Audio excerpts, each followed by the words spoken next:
go to Egypt. Egypt insists there is no evidence that a Russian plane which crashed in the Sinai Peninsula in October was brought down by terrorism. This contradicts the view of the Kremlin and the claim made by the Islamic State. Or Shapira has the details. Egyptian officials claimed Monday that there is no evidence that the Russian plane which crashed last October was attacked by terrorists. This according to a preliminary report by the Egyptian Civil Aviation Ministry. The message follows an Egyptian announcement of 1 month ago. The initial observation of the aircraft wreckage does not yet allow for identifying the origin of the in-flight breakup. On October 31st, a Metrojet plane carrying 224 people crashed over the Sinai Peninsula, killing all passengers on board. Only 1 month ago, Russian and British investigators claimed the plane was brought down by terrorists. Russian Federal Security Service Chief Alexander Botnikov gave a briefing to Russian President Vladimir Putin and his administration. Our experts estimate that a self-made bomb with the equivalent of a kilo of TNT exploded during the flight. As a result, the aircraft disintegrated in midair. It is not the first time that Russia faces barbaric terrorist attacks without any obvious reasons, internal or external, like a blast at the railway station in Volgograd in 2013. We have not forgotten anyone or anything.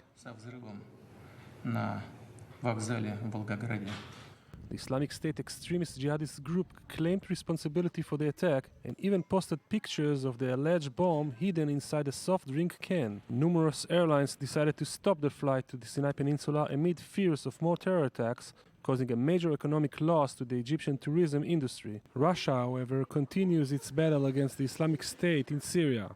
Can the two countries reach a common ground in the issue, regardless of political and economic interests? These questions have still to be answered.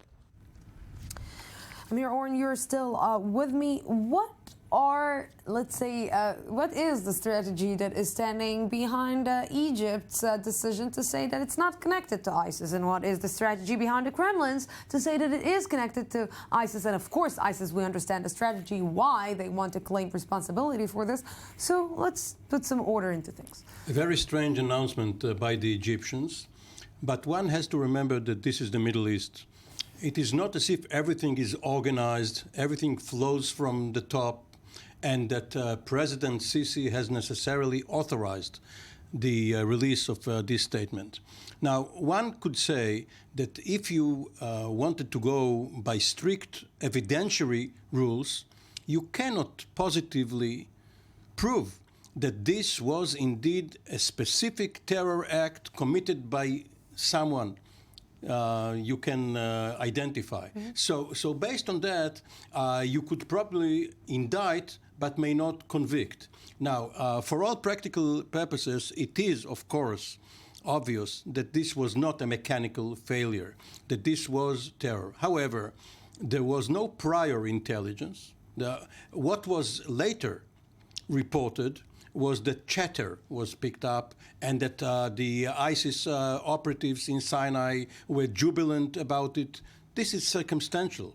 We still have to suspect them, but we cannot know for sure. Now, the Egyptians probably want to have tourism back in the Sinai, while the Russians want to make a case for hitting ISIS hard in Syria. So, again, it's the Middle East. You can have so many explanations, so many conspiracy theories, mu'amara, and we will later know, perhaps. Yeah, I'm trying to understand because we understand that the tourism is low. We understand that the situation is very bad.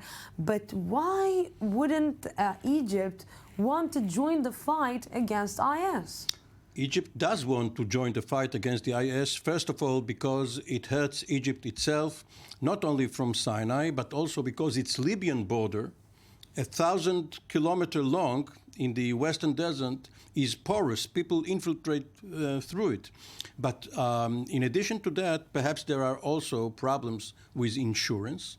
If Egyptian security was lax at Sharm el-Sheikh, the Egyptians will pay for it. If, on the other hand, the Russian jet was faulty, the Russians will pay for it. So sometimes even commercial reasons get in the way. You know, I'm trying to right now see if commercials, like you're saying, each and every one wants to gain its own, let's say, victory from this specific issue. I wonder how this and how this specific, what is happening with the plane is going to give Russia another excuse to what they're already doing in Syria. As you saw, Putin said that he forgets nothing. He mentioned the terror act at Volgograd 2 years ago. They have a long memory, and they are punishing whoever they blame. So they don't need another pretext. But the interesting aspect here is the Egyptian one. And when we heard President Obama saying that Defense Secretary Carter is going to the Middle East, we have to wait and see whether Egypt will join in the fight. Egypt will probably want something. Yes. Helicopters, financial aid or whatever.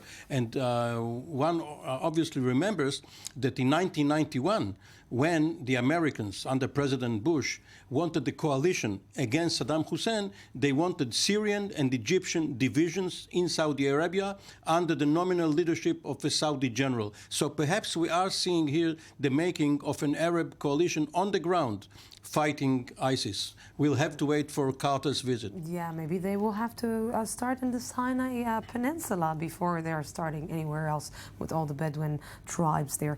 Amir Oren, thank you very much for this.